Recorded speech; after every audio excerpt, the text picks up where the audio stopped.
Ok, perfecto. Gracias a los hermanos que ya se están reuniendo con nosotros. Vamos a estar repasando la escuela sabática. Estamos un poco desfasados media hora porque estuvimos estudiando, tuvimos el tema con los hermanos de Chile, entonces, bueno, ahí nos tomamos media horita de lo habitual. Siempre empezamos a las 10, pero bueno, no pasa nada. Vamos a iniciar entonces con una nueva escuela sabática. Si todavía no la tienen, por ahí en el grupo de Telegram les compartí los archivos para que ustedes lo puedan descargar con tranquilidad o lo puedan tener en sus teléfonos, que igual es práctico. Es la vida de Cristo, parte 4. Y bueno, va a estar muy, muy interesante poderla leer. Así que vamos a iniciar con la primera pregunta, la primera lección, que es Jesús en la fiesta de los tabernáculos. Vamos a estudiar esta historia, vamos a estar basados en Juan 7. De hecho, la totalidad del capítulo de la lección está ahí. De a poco vamos a ir agregándole otros textos para ir enriqueciendo esta lectura, pero vamos a ir respondiendo entonces las preguntas conforme vamos a ir leyendo. Entonces, ¿qué les parece? Yo aquí lo propongo ahorita. ¿Qué te parece si leemos de entrada Juan 7 del 11 al 13 y al 14 y vamos contestando las preguntas, ¿ok? Vamos entonces a leerlo y luego vamos a leer entonces, busquen en sus Biblias, Juan 7 del 11 al 14 y vamos a ir contestando entonces las primeras tres preguntas. Dice, los judíos lo buscaban en las fiestas y decían, ¿dónde estará? La gente hablaba mucho de él entre las multitudes. Unos decían, es bueno. Otros decían, no, sino que engaña a la gente. Pero ninguno hablaba abiertamente de él por miedo a los judíos.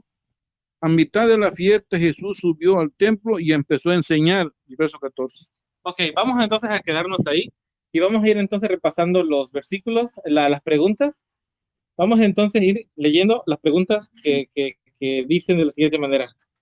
Sí, dice, ¿qué muestra el gran interés de la gente y sus afirmaciones por Jesús? Juan 7 del 11 al 12. Los judíos lo buscaban en las fiestas y decían, ¿dónde estará? La gente hablaba mucho de él entre la multitud. Uno decían, es bueno, y otro decían, no, sino que engaña a la gente.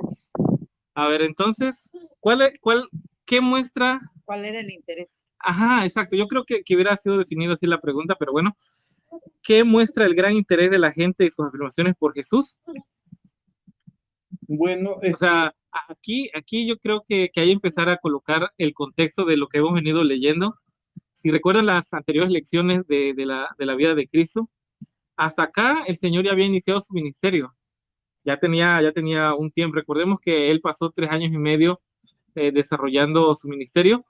No lo recuerdo bien, pero ya había pasado una fiesta, así que por lo menos había pasado ya un año de que él había iniciado su ministerio. Y su ministerio lo había iniciado en el norte del país.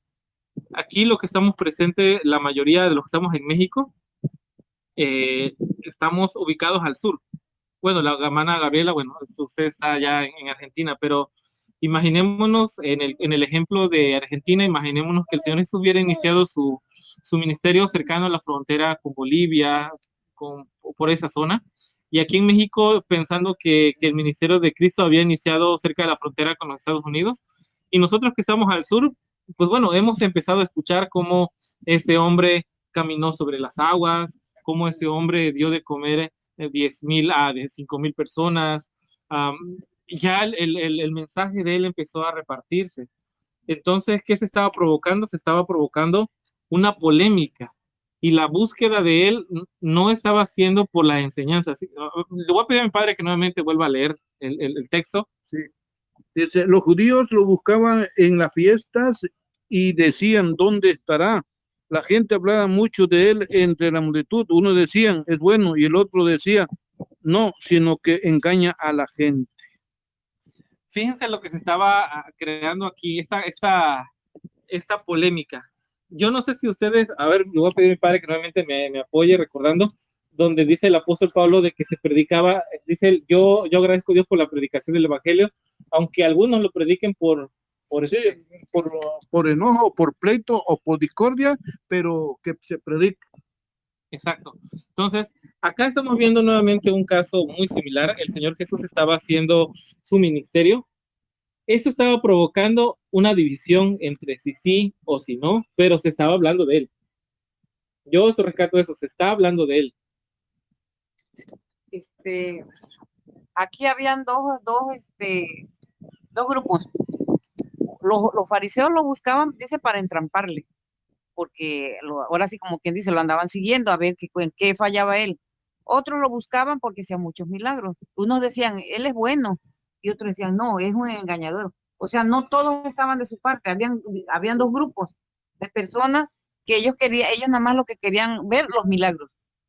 Y otras personas decían, no, sí, es el hijo de Dios. Muchos lo reconocieron, pero muchos no. Y fíjense lo que dice el versículo número 13, que dice, ninguno hablaba abiertamente por medio de los judíos. Aquí cuando está hablando de los judíos, está hablando de los fariseos, de los líderes religiosos. Creo que eso es en la siguiente pregunta.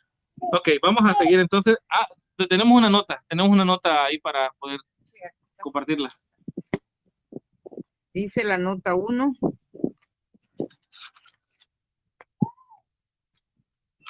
Dice la nota 1, la fiesta de los tabernáculos era sobre todo la fiesta de los peregrinos y extranjeros, y muchos malos venían de todas partes del mundo, con la esperanza de ver a Jesús, que decía ser el Mesías, de cuyos poderosos milagros habían oído hablar.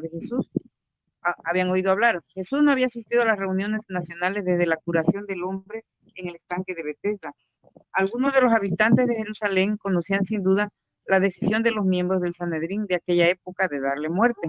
Así que había un asentimiento general de expectación respecto a él entre los que asistían a esta última gran fiesta del año. Entonces, aquí asentamos las bases de esta lección. Les estaban siguiendo por o miraron un milagro o por realmente sus enseñanzas, ¿ok? Pasamos entonces a la siguiente pregunta. La siguiente pregunta es, ¿cuál era la actitud del pueblo y de los dirigentes judíos hacia él? Versos 12 y 13. Dice, la gente hablaba mucho de él entre la multitud. Unos decían, es bueno, y el otro decían, no, si no engaña a la gente. Ninguno hablaba abiertamente de él por miedo a los judíos. Fíjense que aquí es una de las cosas poco tristes porque hasta ahora podemos nosotros encontrar que muchas personas pueden estar en el entusiasmo de conocer la palabra del Señor. Y en este caso vamos a hablar ahorita solamente de las personas que quieren buscar la palabra del Señor de manera positiva, pero no lo hacen abiertamente por miedo a quién, a los líderes religiosos. Bien, voy a leer Juan 12, 42 al 43. Con todo aún entre los gobernantes muchos creyeron en él, pero por causa de los fariseos no lo confesaban para no ser expulsados de la sinagoga, porque amaban más la gloria de los hombres que la gloria de Dios. Entonces, aquí dice, pero ninguno hablaba abiertamente de él por miedo a los judíos. No era por miedo a los judíos, sino porque amaban más la gloria de esta tierra que lo que viene de Dios. Y esa era la causa. Estamos hablando entonces de curiosidad. Aquí, y creo que muchos de nosotros hemos visto que en la actualidad hay muchas personas que son, o por lo menos así se ven, como sinceras, buscando una verdad, pero ellos no tienen la valentía o la definición de las convicciones porque aún les gusta estar dentro de un estatus. Miren, al final nosotros como humanos vivimos en sociedad. Raras son las personas que no viven en sociedad, que viven apartadas, pero la gran mayoría vivimos siempre en una comunidad. Y muchas veces nosotros tenemos una comunidad muy cercana. Y esta comunidad cercana puede ser la religión. Y muchas veces no nos apartamos de nuestras religiones porque dentro de ellas tenemos una comunidad de amigos o tenemos un estatus que afuera no lo tenemos. Y eso es lo que está pasando para esas personas que si bien nos damos cuenta, al final, ¿cuántas personas se quedan siguiendo el Evangelio de Cristo? Por lo menos lo que se dice en el Pentecostés, 120. Nada más. Aquí quiero leer un párrafo. Dice, todo el tiempo que Jesús pasó en Jerusalén durante la fiesta fue seguido por espías. Día tras día se probaban nuevas estratagemas para reducirle al silencio. Los sacerdotes y gobernantes estaban atentos para entramparle. Se proponían impedir por la violencia que obrase, pero esto no era todo. Querían humillar a ese rabino Galileo delante de la gente. El primer día de su presencia en la fiesta, los gobernantes habían acudido a él y le habían preguntado con qué autoridad enseñaba. Querían apartar de él la atención de la gente y atraerla a la cuestión de sus derechos para enseñar y su propia importancia y autoridad. Fíjense que entonces todo lo que estaba pasando acá era por un tema de orgullo, un tema de definir quién era el mejor, quién era la persona en la discusión. Y bueno, en la pregunta 3, que es el último versículo que leímos. Dice, cuando apareció Jesús, ¿qué hizo? Por lo primero que hizo en las fiestas, empezó a enseñar. Empezó a enseñar. Entonces él no perdió la oportunidad. Fíjense que aquí es muy importante la actitud del Señor Jesús. Siempre él ocupó entonces todo lo que hacía para poder transmitir el evangelio del reino de su Padre. Aquí él en ese momento él tenía un propósito por el cual subir. Nos vamos a ir dando cuenta cómo él empieza a cambiar su estrategia de evangelismo, y cómo aquí es un parteaguas, que aquí inicia él enseñando, pero vamos a ver unas consecuencias que pasan y él empieza a sacar su evangelio hacia otro lado, a destinarlo a otro tipo de personas. Aquí el Señor Jesús, cuando sus hermanos le dijeron que por qué no subía a la fiesta, dice que él dijo, yo no puedo subir ahorita porque no ha llegado mi tiempo. El Señor Jesús no se regía por sus impulsos, sino se regía por su Padre. Dice, yo hago la voluntad de mi Padre y ahorita no es el tiempo de subir, porque él sabía que si subía entre el tumulto de la gente a Jerusalén, sabía que había mucha gente que lo seguía, pero mucha gente también no lo quería. Entonces él no quería provocar un revuelo ahora sí entre ellos, pero él tenía siempre el conocimiento de su Padre, la voluntad de su Padre, que él iba a subir en el momento preciso, y en el momento preciso de la fiesta subió él. ¿Y qué cosa subió a hacer? No subió a curiosear, a andar viendo cómo estaba el ambiente, sino que él fue a enseñar. Fíjate que estás diciendo algo muy importante. Su evangelio de él no era de polémica. No, exactamente. Y aquí sacamos una gran enseñanza. Su evangelio no era para provocar polémica, porque si él hubiera querido, como actualmente se define entre un predicador u otro, como un predicador exitoso y un predicador que no es exitoso, ¿cuántos likes, cuántos me gusta tienen en las redes sociales? Y parece que esa es la definición de ser un buen predicador o un mal predicador. Si nosotros lo comparáramos eso con lo del Señor Jesús, el Señor Jesús no se fue por el camino o por donde comúnmente se caminaba para ir a la fiesta. Él evitó a toda cosa el reflector o la polémica que iba a causar su presencia. Y él prefirió, ¿qué cosa? Pasar desapercibido y enseñar a los que realmente lo buscaban para aprender, no para debatir. Y ojo, porque esto puede ser de una enseñanza para nosotros, porque muchas veces podemos estar buscando tal vez la gloria de nosotros, de que yo sé contestar, yo sé debatir, yo sé esto, cuando no es así. San Juan 7:5 dice, porque ni aún sus hermanos creían en él. Sus hermanos no creían en él, imagínate. Y también la escritura está escrito que ni aún su mamá, la Virgen María, lo entendía. Bueno, María, porque Virgen María, recuerden que si ya tenía hermanos no era virgen, ¿no? Okay.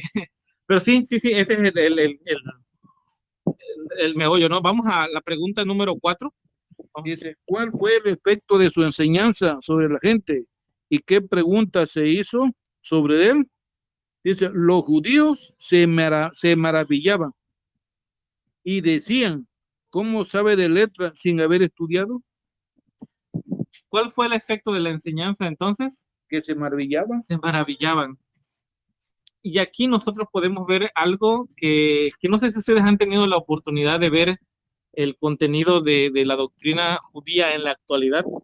No, yo sé que en la actualidad no es la misma que estaba siendo predicada por los fariseos ahí, Hay muchísima influencia en la actualidad de corrientes judías que no son de las escritas aquí, pero sí hay una vislumbre más o menos.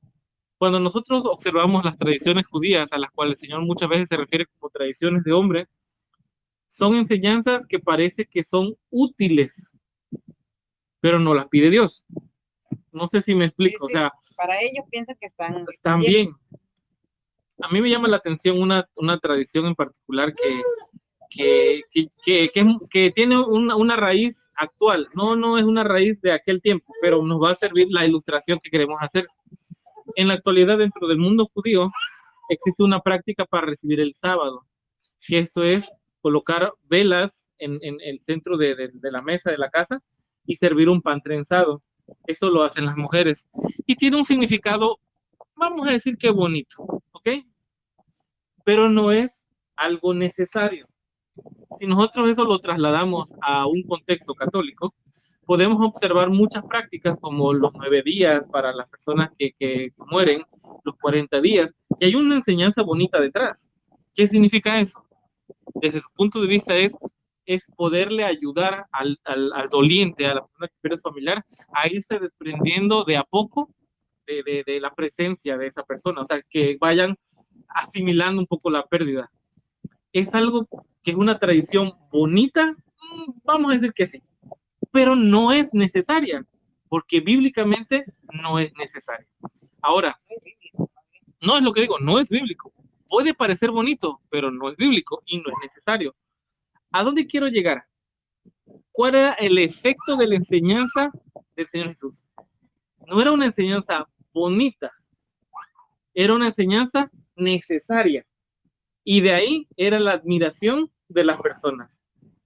Ellos estaban acostumbrados a mantener una enseñanza que parecía que era práctica, pero era nada más añadirle peso, peso y peso y peso a la vida religiosa de aquel entonces. Y el Señor Jesús llevó una predicación práctica. Y es por eso que ellos se maravillaban de que esas letras, ese mensaje que se estaba predicando, procedía de la misma ley que ellos predicaban, pero no llevaban peso, sino llevaban algo de enseñanza.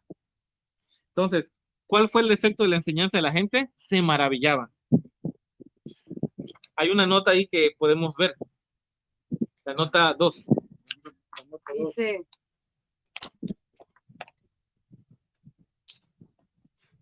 para los judíos solo había una clase de conocimiento, el de la teología, y solo una manera de conseguirlo era en la escuela de los rabinos. La premisa mayor era correcta, pero la menor era falsa. Jesús se apresuró a enmendar su error. Él había realmente estudiado, pero en una escuela muy distinta de la que ellos reconocían. Esa es la nota 2. Qué interesante, porque muchas veces nosotros generamos una expectativa en personas que tal vez tienen un estudio de la palabra ubicada en escuelas. Yo no desprecio el tema del hecho de aprender teología o la enseñanza como tal en escuelas, pero aquí lo que se quiere transmitir en esta pregunta es de que en muchas ocasiones, hermanos, se pone con la confianza en personas que puedan tener una mejor interpretación de la palabra que tú por el hecho de haber estudiado. Yo recuerdo que en una ocasión estamos en toda la iglesia adventista y hubo una persona que hizo una pregunta de la cual colocaba cierta duda y que sí tenía una explicación, pero era una explicación rebuscada en la Biblia y un montón de explicaciones. Pero como no había tiempo, el presidente de la asociación que estaba en ese momento, bueno, no recuerdo su nombre, él dijo: hermanos, yo quiero comunicarles algo. Por algo, los que estudiaron ya y los que definieron ya esta lección o esa escuela sabática, lo estudiaron por nosotros. Confiemos en nuestros teólogos.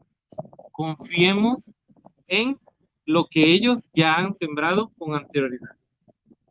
Esa actitud da una cierta confianza en los hombres. Hace rato le escuchábamos, estábamos estudiando en el tema acerca de la ley y el testimonio. O sea, la palabra del Señor se explica a sí misma y el testimonio del que la está leyendo es el que dicta si realmente hay verdad de Dios en él o no. Aquí en el Deseo de toda la gente, página 416, dice, todos se admiraban de su conocimiento de la ley y las profecías. Y de uno a otro pasaba la pregunta, ¿cómo sabe estas letras no habiendo aprendido? Nadie era considerado apto para ser maestro religioso a menos que hubiese estudiado en la escuela de los rabinos. Tanto Jesús como Juan el Bautista habían sido representados como ignorantes porque no habían recibido esa preparación. Los que le oían se asombraban de su conocimiento de las escrituras, no habiendo aprendido. A la verdad no habían aprendido de los hombres, pero el Dios de los cielos era su maestro y de él habían recibido la más alta sabiduría. Amén. Vamos a la siguiente pregunta, la pregunta número 6. No, 5. 5. Sí, la pregunta 5. Sí. Ajá, 5. Bueno, la pregunta 4 dice, los judíos se maravillaban, decían, ¿cómo sabe de letras sin haber estudiado? Y en la pregunta 5, en respuesta, ¿qué reclamo hizo Jesús por su enseñanza? Y Jesús respondió, mi doctrina no es mía, sino aquel que me envió. O sea, aquí el Señor le estaba refutando lo que ellos decían.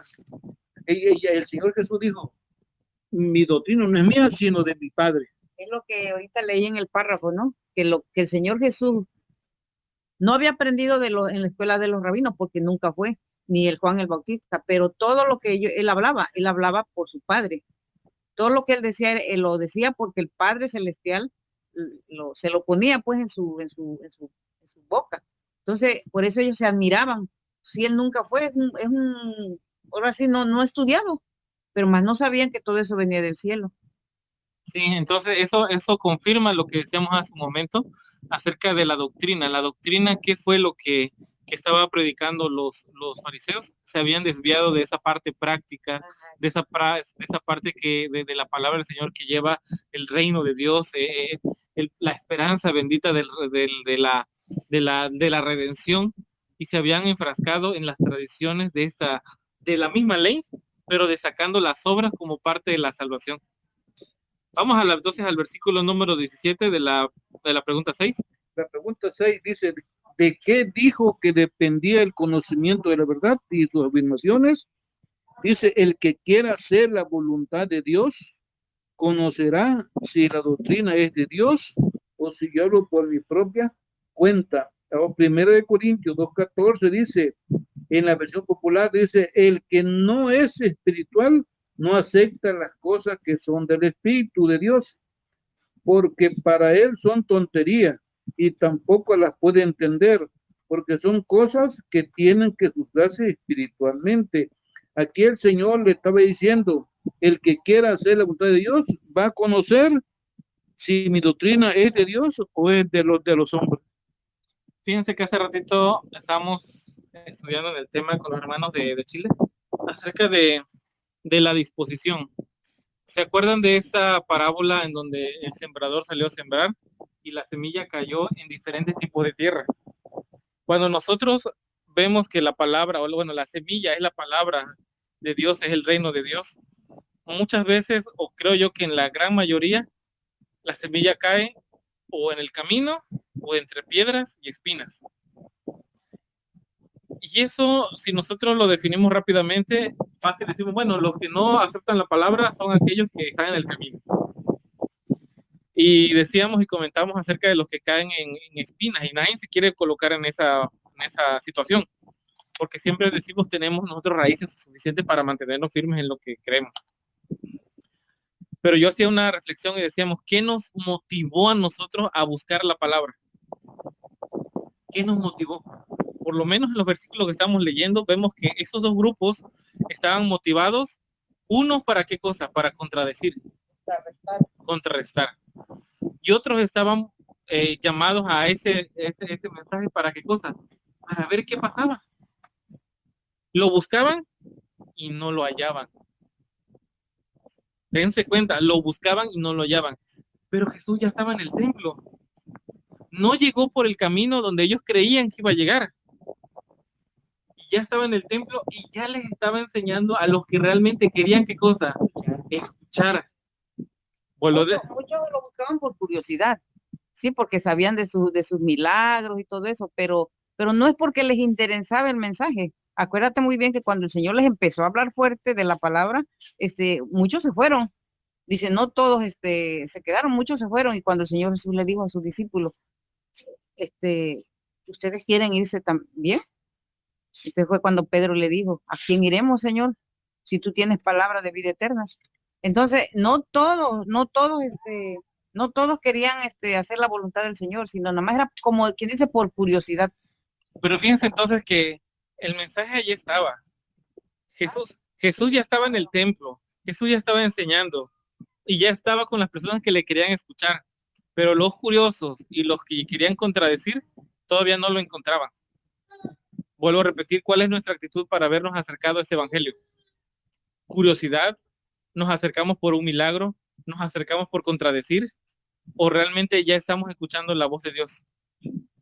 Pues esperemos que ya hemos escuchado la voz de Dios.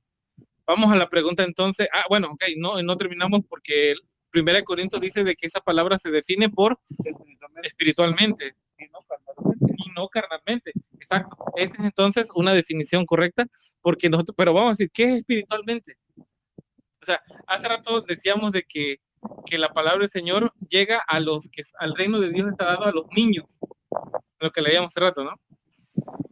Y yo daba un ejemplo acerca de los niños, yo lo veo con mi hijo. Mi hijo todo lo cree. O sea, lo que yo le digo, él lo cree. Y lo que yo le digo que eso es seguro, él lo hace.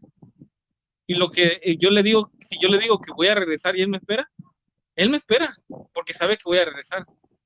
Dice que el mensaje es dado a los niños, o por lo menos a los que son como niños.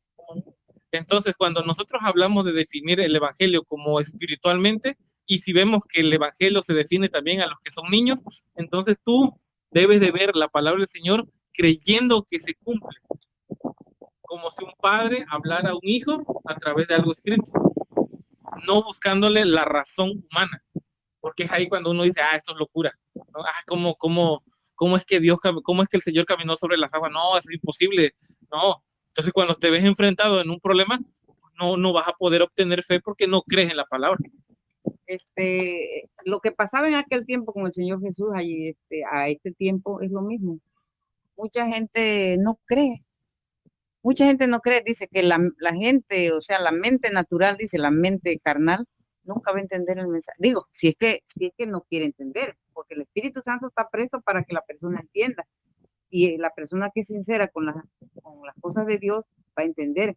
Pero dice, pero no cualquiera puede entender la palabra, porque si muchos dicen, hasta muchos dicen, están locos, lo que están haciendo están locos, pero ellos no entienden, lo dicen nada más por decirlo, pero lo que aquí el Señor Jesús quería mostrarle, que ellos, habían muchos que creían, habían muchos que no creían, y al final de cuentas, pues nada más fueron poquitos los que creyeron en él. Sí, así es. Bueno, entonces seguimos con las preguntas. Dice la pregunta 7. ¿Cómo se muestra la diferencia entre el maestro falso y el verdadero? O sea, ¿cómo podemos identificar al maestro falso y el verdadero? Juan 7:18 dice, el que habla por su propia cuenta busca su propia gloria, pero el que busca la gloria del que lo envió, ese es veraz y no hay injusticia en él. Ahora voy a leerlo en la versión lenguaje actual. Dice, quien habla por su propia cuenta solo quiere que la gente lo admire, pero yo solo deseo que mi Padre que me envió reciba el honor que le corresponde. Por eso siempre digo la verdad, la verdad. Bueno, ¿se acuerdan que dice que esto se tiene que discernir espiritualmente? Entonces, ¿cómo descubrir a un maestro falso y a un verdadero? Si no nos sometemos al espíritu y lo tratamos de entender espiritualmente, no lo vamos a entender, porque el maestro falso, para identificarlo, necesitamos ser espiritual. Volvemos al principio básico de ser como niños. El ser espiritual es ser como niños. Todo lo crees, todo lo confías, todo lo esperas. Eso también se traduce como fe. Un niño tiene mucha fe en lo que le dice su padre. En ese caso, un niño que depende completamente del padre, le cree todo. Si nosotros percibimos entonces de que el evangelio de Dios, el reino de Dios, es dado a la gente que son como niños, tú puedes definir entonces cuando el mensaje llega a ti con una intención u otra. Es ahora en que existen muchísimas personas que tienen la oportunidad de abrir un canal en YouTube y de hacer compartir la palabra. Pero si la disposición de esa persona está en poder entender la palabra como está en la Biblia, y aun cuando después hayan entendido que hay un error en su predicación y están dispuestas a recapacitar y echarse para atrás, hay cierta virtud en eso. Pero el que no lo hace muchas veces habla solamente por su propia gloria. Sí, aquí dice en el deseo de toda la gente, dice, mi doctrina no es mía, dijo Jesús, sino de aquel que me envió. El que quisiera hacer su voluntad conocerá de la doctrina que si viene de Dios o si yo hablo de mí mismo. Jesús hizo frente a la pregunta de estos sembradores de sospecha, no contestando la sospecha misma, sino presentando la verdad vital para la salvación del alma. La percepción y apreciación de la verdad, dijo, dependen menos de la mente que del corazón. La verdad debe ser recibida en el alma, exige el homenaje de la voluntad. Si la verdad pudiese ser sometida a la razón, sola el orgullo no impediría su recepción, pero ha de ser recibida por la obra de la gracia en el corazón, y su recepción depende de que se renuncie a todo pecado revelado por el Espíritu de Dios. Amén. Vamos entonces a la pregunta. Igual, si alguien quiere comentar, por favor, ahí en la transmisión van a ver como un dibujito, un icono que simboliza una manita que se levanta. Entonces, si alguien desea dar su opinión, están en la libertad de hacerlo. Vamos a la pregunta entonces, número 8. Dice, ¿con qué acusación mostró Cristo a los líderes que leía sus corazones? ¿Cuál fue su respuesta? Dice, no os dio Moisés la ley, pero ninguno de ustedes la cumple. ¿Por qué me quieren matar? Respondió la gente, demonio tiene, ¿quién te quiere matar? Bueno, aquí dice, no os dio Moisés la ley, pero ninguno de ustedes la cumple. ¿Por qué me quieren matar? Voy a leer Romanos capítulo 2. Capítulo 2 dice, tú que te llamas judío, te apoyas en la ley y te glorías en Dios. Tú que conoces su voluntad y instruido por la ley, apruebas lo mejor. Confía en que eres guía de los ciegos y luz de los que están en tinieblas, instructor de los que no saben, maestro de niños que tienen en la ley impresión de conocimiento y de la verdad. Tú pues que enseñas a otros, no te enseñas a ti mismo. Predica que no se ha de hurtar y hurta. Tú dices, no cometerás adulterio y cometes adulterio, abominas a los ídolos y robas en su templo. Te jactas de la ley y transgrediéndola, deshonras a Dios, porque está escrito, el nombre de Dios es blasfemado entre los gentiles por causa de vosotros. Aquí el Señor le dice, no dio Moisés la ley, pero ninguno de ustedes la cumplen. Hay a veces que a nosotros nos pasa igual. Andamos dando estudio y queremos que la otra persona sí la cumpla, pero yo no la cumplo. Ese es el problema. Ay, qué fuerte está eso. Sí, a ver. Fíjate que aquí el Señor Jesús estaba enfrentando con los fariseos. Y era algo, ¿cómo decir? A ver, cuando una persona a ti te empieza a decir de cosas que tú eres, ya ves que no falta alguien que te empiece a contradecir. El Señor Jesús no se ponía en pleito, él no se ponía a discutir, sino él aplicaba lo que su Padre Celestial le enviaba, le mandaba. Quiero leer esta nota, Arturo, con referente a la pregunta.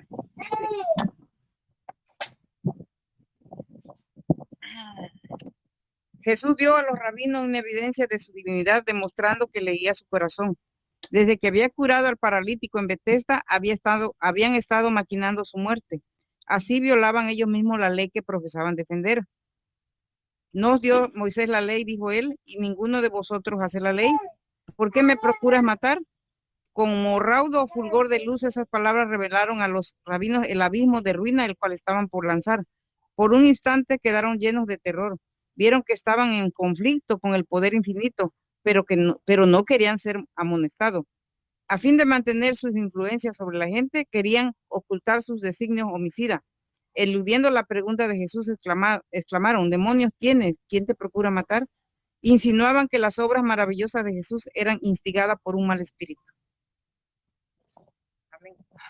¿Qué podemos decir de eso? Es un tema muy complicado porque y es por eso que muchas veces no tenemos éxito en la predicación, porque decimos algo de lo cual nosotros no vivimos.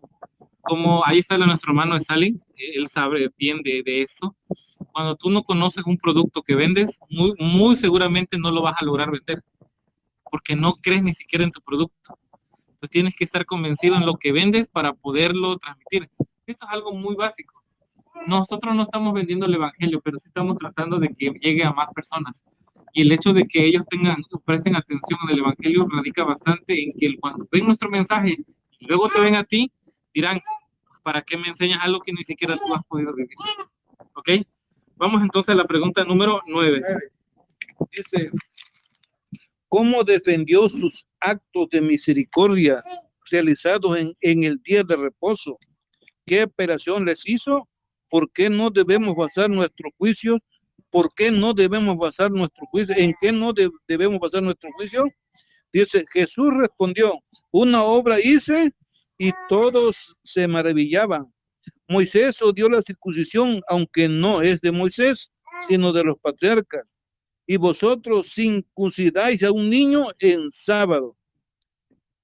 Si en sábado circuncidáis a un niño para no quebrantar la ley de Moisés, os enojáis conmigo porque en sábado sané a un niño, sané a un hombre. No juzgáis según las apariencias, sino juzgad con justo juicio. Y aquí el Señor le estaba diciendo que no se dejen guiar por las apariencias, porque para ellos el Señor Jesús estaba quebrantando el sábado, porque sanó a un hombre en sábado. Miren, pero sin embargo ellos sí se circuncidaban en sábado. Miren, esto es un juicio, es un juicio que estaban haciendo. Ambas posturas estaban correctas, ¿ok? O sea, el Señor Jesús no estaba despreciando una cosa por otra, sino el Señor Jesús estaba juzgando su juicio. Yo voy a comentar algo aquí porque yo creo que es necesario. Yo he visto con muchísima tristeza cómo esta escuela sabática en particular que estamos leyendo nosotros, que fue creada con el afán, no con el afán de llevar a nadie a ninguna organización, o sea, el que está escuchando esto, que se entere de que esta guía de estudio no fue diseñada con la finalidad de llevar a nadie a un lugar en particular, sino fue diseñada con el afán de tener un estudio sistemático en casa, que cada quien pudiera compartir la palabra del Señor con muchas más personas y estar en el mismo espíritu del estudio. Y para evitar el malo entendimiento, se tomó un estudio ya creado hace muchísimo tiempo, simplemente se tradujo. Me llama bastante la atención y me entristece de que ahora en la actualidad se pueda definir como un estudio de cierta persona. O sea, que esta escuela sabática o ese estudio que estamos leyendo nosotros, esos pertenecen al grupo separado X, ¿no? Lo que estamos aquí ahorita nosotros. Sí, ese estudio es de los separatistas X que están ahí. Pero esas personas que hablan de esa manera, ellos tienen su propio estudio Y. O sea, nosotros somos X, ellos son Y.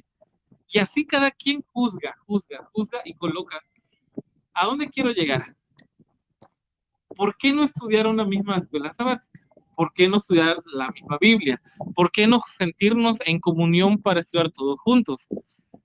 Aquí la Biblia dice que Jesús los reprende y le dice, oigan, ¿cómo es posible que ustedes sí trabajan para sus fines en sábado y para los míos, mis fines que yo, que son sanación, esos son trabajos? Jesús está diciendo, no juzguen, están juzgando mal. ¿Y por qué están juzgando mal? Porque Jesús estaba en un error. No, porque el que lo estaba haciendo era Jesús. Ese era el problema. ¿Por qué esta escuela sabática la lleva nosotros? Por eso está mal. No está mal el mensaje. Está mal quien la promueve. Y fíjense, y esas mismas personas promueven contenidos equivocados. Y eso sí está bien. Hace rato yo decía, muchas veces promueven el contenido de John Harvey Kellogg, un hombre que llevó a la iglesia adventista a la bancarrota, a la destrucción y a la apostasía alfa. Sí promueven ese mensaje y sí promueven otros mensajes, pero estos estudios no los promueven. ¿Se dan cuenta cómo hay un doble juicio? A algo que es malo, ellos le buscan la vuelta para volverse bueno, y algo que es bueno, le buscan la vuelta para volverse malo. Aquí el Señor Jesús estaba haciendo el mismo juicio, y Él hace y dice, oigan señores, pero ¿por qué ustedes están tratando de ajusticiarme con una ley mocha, con una ley corta, que para ustedes es cortita, pero para mí es muy larga? Es una confusión. Y aquí entonces no estamos hablando de gente de a pie, estamos hablando de gente que conocía la ley. Sí, Arturo, aquí vemos, ahora sí vemos muy con tristeza esta lección que estamos leyendo, o deberíamos de reflexionar en las cosas que a veces pensamos, ¿no? Aquí cuando el Señor Jesús les estaba diciendo de que como ellos mismos, dice, si ustedes mismos están diciendo que yo no puedo sanar un hombre en sábado, y ustedes van y circundan un niño en sábado. Bueno, ¿cuál ley es más mejor? ¿La que ustedes tienen o la que yo hago? Las obras, pues. Entonces, era lo mismo, porque esa ley se tenía que cumplir. Pero ahora, en ese tiempo el Señor Jesús, lo que ellos querían ver, cualquier cosita que él hiciera mal, para matarlo, porque lo querían matar, no era cualquier cosa lo que estaba viviendo el Señor Jesús. Sí, era defender su postura, no era defender la palabra, era defender su postura de ellos. Lo que ellos querían. O sea, ellos no estaban ellos buscando la protección del evangelio, no, era proteger sus intereses de ellos. Sí. Vamos entonces a la pregunta número 10. Dice, ¿qué pregunta plantearon algunos de los habitantes de Jerusalén? ¿Y por qué? Dice, ¿qué pregunta plantearon algunos de los habitantes de Jerusalén y por qué? El versículo 25-26 dice, y decían, entonces algunos de Jerusalén, ¿no es este el hombre a quien buscan para matarlo? Aquí habla públicamente y no le dicen nada. ¿Habrán reconocido los gobernantes que este es realmente el Cristo? Lee el 27, lee el 27 también. El 27 dice, ¿con qué razonamiento respondieron a su pregunta? Aunque este hombre sabemos de dónde es, mientras que cuando venga el Cristo, nadie sabrá de dónde sea. Ok, vamos a leerlo todo corrido. Dice, decían entonces algunos en Jerusalén, ¿no ese es el hombre a quien nos buscan para matarlo? Aquí habla públicamente y no les dice nada a nadie. ¿Habrán reconocido los gobernantes que ese es realmente el Cristo? Aunque ese hombre sabemos de dónde es, mientras que en cuanto venga el Cristo, nadie sabrá de dónde sea. Vamos a contestar las dos preguntas aquí juntas. La primera es, ¿qué pregunta planteaban algunos habitantes de Jerusalén y por qué? Decían, bueno, señores, ¿y cómo es posible de que lo andan buscando y aquí está abiertamente hablando, ¿no? Es lo que decíamos hace rato. No es que ellos habían reconocido a Jesús, sino que él se había alejado de la polémica. Él no estaba concentrado en buscar el debate en un lugar público donde deliberadamente iban a encontrarle para tentarle, sino que él hablaba en los lugares en donde él quería, él sabía que iba a ser escuchado. Y la siguiente pregunta, la 11, que es, ¿con qué razonamiento respondieron a su propia pregunta? Y eso es muy interesante, ¿con qué respuesta encontraron a su propia pregunta? ¿Cuál fue su razonamiento? Su razonamiento. Hace rato analizamos en la Biblia de que la palabra del Señor no se analiza de manera privada, no se analiza según lo que tú y yo solamente pensemos, sino que mandamiento tras mandamiento, renglón tras renglón. La palabra del Señor aquí en el 27 dice, ellos decían, aunque este hombre sabemos de dónde es, mientras que cuando venga el Cristo nadie sabrá de dónde es. Eso era bíblico. Ese era un razonamiento humano, nada más. Pues si sabían, tenían la profecía de dónde iba a venir el Señor Jesús, pero que no lo reconocían. Bueno, en Miqueas 5:2 dice de dónde sería el Cristo. Entonces, ¿por qué estaban ellos reflexionando de esa manera? ¿Saben por qué? Porque habían estudiado la palabra de Dios a la luz con los ojos de quién, de ellos, o sea, de las tradiciones y de todo. Entonces, ¿por qué razón ellos estaban con los ojos cerrados ante el Mesías? Porque habían visto la palabra de Dios a la luz de quienes, de sus dirigentes. Hoy por hoy somos llamados, hermanos, a tener un estudio de la palabra del Señor a la luz de quién, a la luz del gran pastor, del gran conferencista, o con la sencillez de buscar a la ley, el testimonio, la verdad.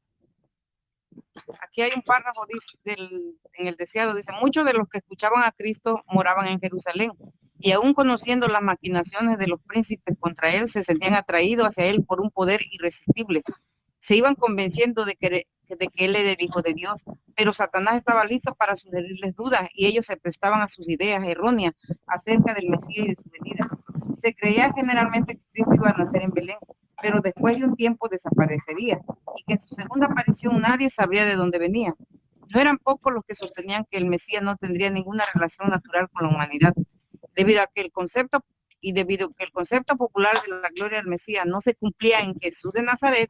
Muchos prestaron atención a la sugestión, mas este sabemos de dónde es, y cuando viniera el Cristo nadie sabrá de dónde sea.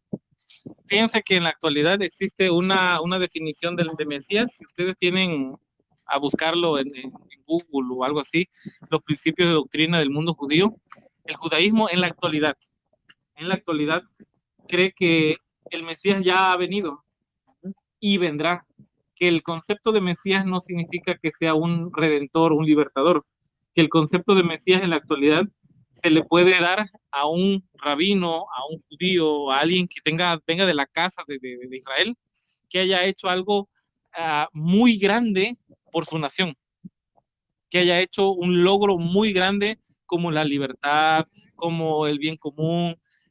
Y existen muchos mesías que ya han pasado para la cultura judía, para la cultura actual. No los conozco, no sé los nombres, pero que ellos han hecho algo muy importante por su país, por su nación. Entonces, la definición de Mesías para ellos en la actualidad es, se le puede dar ese título a alguien que hizo algo grande, como si fuera como un premio Nobel para unas personas, ¿no? Fíjense que ya ese entendimiento ya estaba en aquel tiempo, ¿eh? Ya se estaba definiendo, o sea, ya se estaba cocinando esa interpretación. Aun cuando la palabra del Señor decía claramente que vendría de Belén, ellos ya no lo creían así. Y ellos querían, ellos querían o deseaban la libertad, pero del opresor aquí en la tierra. Y no querían una libertad del cuerpo y del alma. Y es ahí en donde el conflicto de la doctrina es donde se mezclaba. Y ellos preferían el razonamiento que tenían ante el razonamiento que, como dijimos hace rato en Corintios, parecía una locura. Que ese hombre traería la esperanza de todo pueblo. Sí, lo que yo quería decir de que ellos, el enemigo, o sea, Satanás, les cegó el entendimiento. Porque por más que veían los milagros que el Señor Jesús hacía, ellos no querían ver lo que era, pues, de las cosas que el Señor estaba haciendo. Entonces ellos insistían de que, o sea, le buscaban la vuelta para decir, no, él no es el Mesías, porque no viene así como nosotros decimos que va a venir. ¿Cómo vamos a creer en ese muchacho carpintero, hijo de un carpintero? ¿Cómo que va a venir de ese lugar, no? Entonces eso es lo que ellos tenían, pero no eran ellos, sino que era el enemigo que ya se les había cegado la mente. ¿Me entiendes? Ese es el... Sí. Vamos entonces a la pregunta número 12. Dice, ¿cuál fue la respuesta de Jesús? Entonces Jesús, enseñando en el templo, alzó la voz y dijo, a mí me conocen y saben de dónde soy. Sin embargo, no he venido de mí mismo. El que me envió, quien vosotros no conocéis, es veraz, yo lo conozco porque de él procedo y él me envió. Fíjense que aquí el Señor no se dispuso a explicarles con piedras y manzanas algo que ya deberían de saber. No, él siguió, Ojo, fíjense. su plática. Él no se detuvo a explicar algo de lo que ya se sabía que deberían de saber. A mí me sorprende mucho esto, hermanos, a todos los que estamos acá reunidos. Gracias por haberse conectado. Fíjense claramente, él no está gastando tiempo para explicarle a personas que hace tiempo ya debían de haber conocido los tiempos que ellos deberían estar viviendo.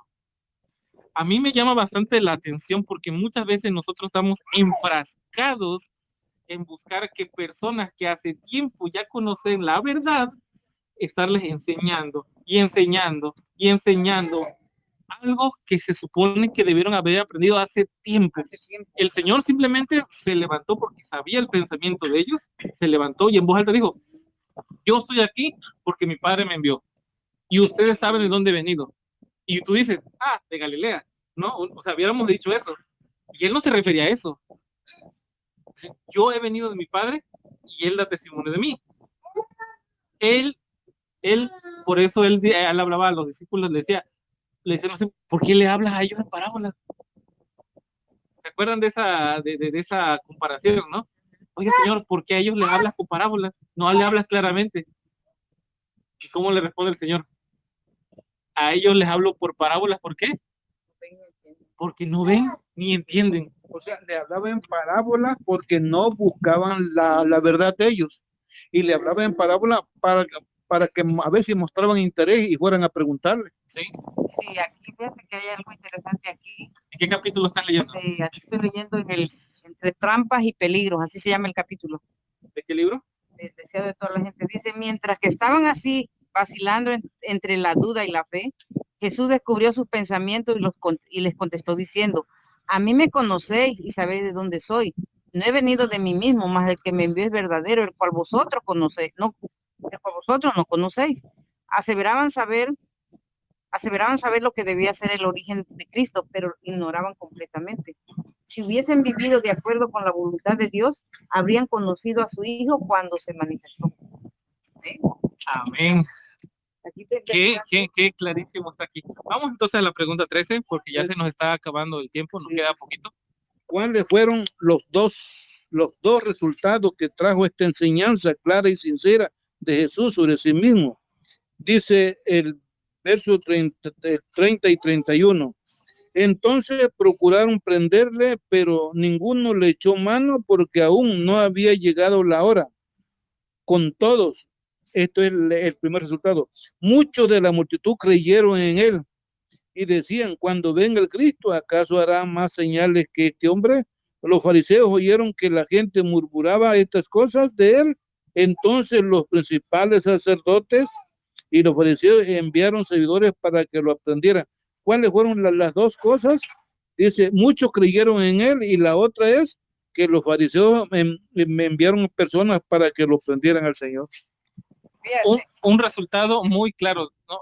Ahí ¿se acuerdan del mensaje que dice, se dice de que él es como una espada, ¿se acuerdan? Sí. Que él iba a dividir.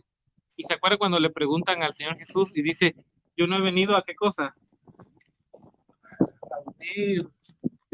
Dice, yo no he venido a unir, sino a dividir. Y es que la palabra de Dios es como una espada filosa que donde llega, separa. Pero ¿por qué separa? ¿Porque el mensaje separa o porque nuestro pecado nos separa? Nuestro pecado. ¿Se acuerdan del texto donde dice de que nuestras rebeliones y transgresiones que provocan en nosotros? Una división. Entonces, no es que el mensaje del Señor separe por ser malo, ¿no? O por ser impopular. No, de hecho el mensaje no está basado entre popular o popular, sino nuestro pecado hace que se generen dos posturas. Bueno, aquí está entre la plática de Génesis 3, entre Eva y la serpiente antigua. La serpiente antigua le dijo a Eva, serán como dioses, sabiendo el bien y el mal.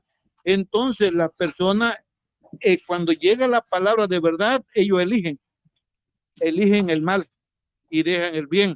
Porque Satán dijo, serán como dioses, sabiendo el mal. Entonces, ya sabiendo el bien y el mal, son responsables ellos mismos por su decisión que tomen. Fíjense que hay un texto que se utiliza comúnmente en el mundo judío para poder desechar a Cristo, al Señor Jesús. Eso está en Malaquías 4:6.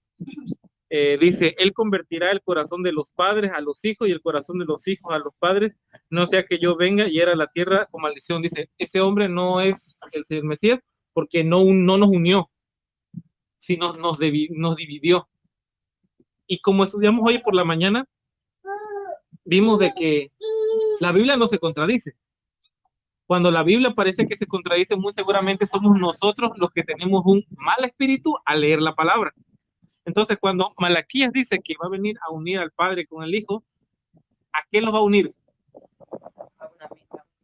A un mismo sentir. La palabra de verdad va a unir a todos los que son de la verdad. A verdad en Cristo, no los va a unir como nación, no los va a unir como mexicanos o como argentinos o como costarricenses, no, nos va a unir como hijos de Dios. Pero aquí en la tierra va a seguir habiendo una división. ¿Por qué? Porque nuestro pecado ocasiona una división ante Dios. Y si nosotros hemos aceptado el camino de Dios, muy seguramente va a existir alguien que no. Entonces los judíos de manera actualmente dicen, ese hombre no es nuestro Mesías, porque no provocó unidad. Pero ellos desprecian todo el evangelio después, porque aún cuando ellos digan eso, el Señor les dice, señores, aquí están las pruebas. Aquí lo que estamos leyendo ahorita, ¿acaso vendrá otro hombre con más señales, con mejor testimonio que él? Es como muchas personas, en lugar de fijarse en Cristo, que es puro y es santo y es perfecto, buscan como pretextos y se fijan en el carácter de las personas, de las personas. Y las personas son seres humanos. ¿Por qué? Si quieren entregarse al Evangelio, ¿por qué no se fijan en Cristo Jesús? Como dice Colosenses, buscar las cosas de arriba, no las de la tierra. Porque si miramos a un ser humano, es un ser humano y como ser humano vamos a mirar que tiene muchos errores. Pero si vamos a Cristo, no hay ningún error. Amén. Vamos a ir ya por las dos últimas preguntas para ir concluyendo. Quiero leer un párrafo, si nos damos cuenta en esta lectura que estamos teniendo de San Juan 7, nos damos cuenta que el Señor Jesús no perdió el tiempo en discutir, no perdió el tiempo en ponerse a discutir entre lo que ellos creían y lo que él decía. ¿Sabes por qué, Arturo? Porque lo que él decía era verdad. Él no se puso a como a veces nosotros nos pasa. Cuando tú tienes una verdad, tú la dices. Y ya, ahora sí, como tú has dicho siempre, yo les dejo la verdad. Si la quieren agarrar, bien, y si no, pues no. Entonces el Señor Jesús no se puso a discutir, no puso a decir, mira, vamos a empezar desde que le voy a empezar a enseñar. No, ellos ya sabían. Exacto, ellos ya sabían, o sea, lo que él les estaba diciendo, claro, que no querían entenderse de otra cosa. Claro. Vamos a la pregunta, la penúltima pregunta, la pregunta número 14. Sí, la pregunta 14. Dice, conociendo los esfuerzos de los jefes de los sacerdotes para arrestarle, ¿qué declaraciones descortantes hizo Jesús sobre sí mismo? ¿Y qué dijeron los judíos? Dice la palabra del Señor del 33 al 36. Jesús dijo, aún estaré con vosotros un poco de tiempo, mas después miré al que me envió, y no me hallarán donde yo esté, vosotros no podréis ir. Entonces los judíos dijeron entre sí, ¿a dónde se irá para que no lo hallemos? ¿Ha de ir a los dispersos entre los griegos a enseñar a los griegos? ¿Qué significa eso? Que dijo, me buscarán y no me hallarán. A donde yo esté, vosotros no podréis ir. Dice, entonces la pregunta es, ¿qué declaración desconcertante hizo Jesús sobre sí mismo? ¿Qué dijeron los judíos? No lo entendieron, no entendieron porque de entrada estaban desechando el principio de que él era hijo de Dios. Entonces ellos al desechar el principio de que él era hijo de Dios, por obvias razones, descartaron toda la posibilidad de que él se fuera con Dios. Exactamente. Por lo tanto, cualquier otro resultado no lo entendían. Bueno, es que ellos, según Mateo 13, a donde está la parábola del sembrador, ahí dice que ellos no le entendían porque tenían taponeados sus oídos, su entendimiento para no entender. y con qué lo tenían taponeado con pecados, muchos pecados. Por eso ellos no entendieron, porque si ellos hubieran aceptado que el Señor, como tú dices, era el Hijo de Dios, hubieran entendido, no dijo, donde yo voy a ir, ustedes no van a ir. Ellos hubieran entendido, pero como ellos estaban desconociendo la divinidad de Cristo, pues no entendieron nada. Ya la última pregunta no es, a ver, sí, aquí. Aquí hay otro párrafo en el deseado, dice, otra vez demostró Jesús que leía sus propósitos. A un poco de tiempo estaré con vosotros, dijo él, iré al que me envió. Me buscaréis y no me hallaréis, y en donde yo estaré, vosotros no podréis ir.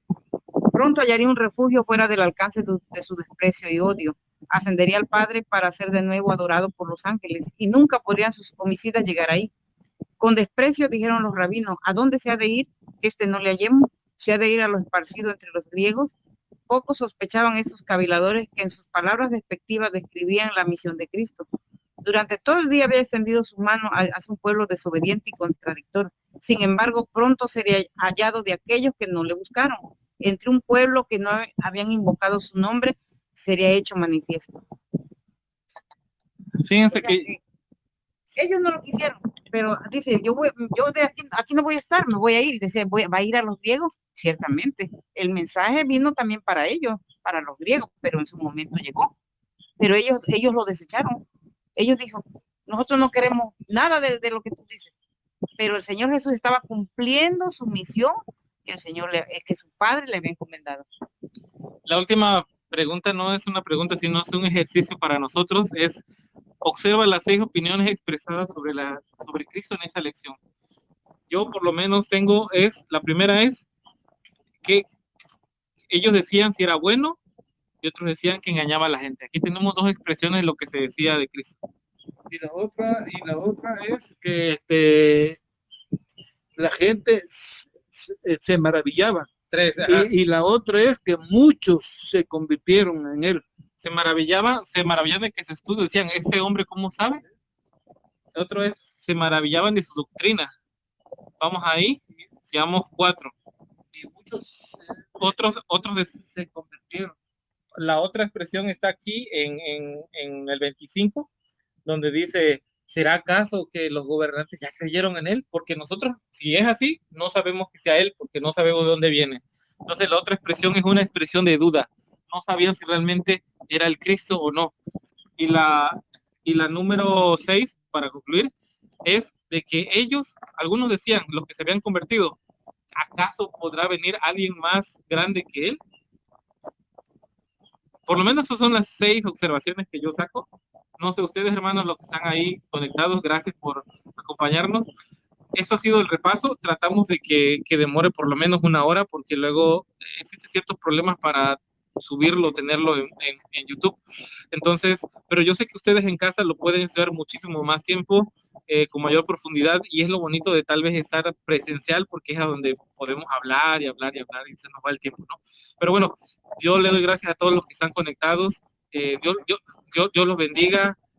Comenten, aquí se queda el chat, recuerden que el chat se queda abierto para que ustedes puedan comentar después de que terminan ese audio, puedan escribir todo lo que ustedes consideren. Si ustedes encontraron una cita de los libros del hermano Elena de White que ustedes consideren oportuna, lo pueden citar ahí en el chat, lo pueden colocar, o alguna otra cosa que consideren importante. Bueno, vamos a concluir entonces, vamos a hacer una oración, vamos a terminar con una oración.